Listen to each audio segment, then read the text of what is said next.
नाज़रीन, पेट्रोल अघनि जे वाध खां पोइ कराची जे माण्हुनि जी छा सूरत-हाल आहे? अचो त हितां जे अवाम खां पुछो हुननि जो छा चवणु आहे। माण्हू वञनि केॾे ही परेशान लॻा वेठा आहिनि, किरायो सवारी ॾिए नथी, परेशान लॻा माण्हू वेठा आहिनि।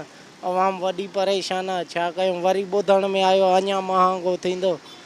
हाणे हुकूमत अलाए किथे पुॼाईंदी पेट्रोल, ख़बर कान थी पए। साईं, मां 310 रुपए जो पेट्रोल विझायो आहे, लीटर बि पूरो न आयो हूंदो आहे। लीटर 290 रुपए जो आहे, पर लीटर पूरो न आयो हूंदो।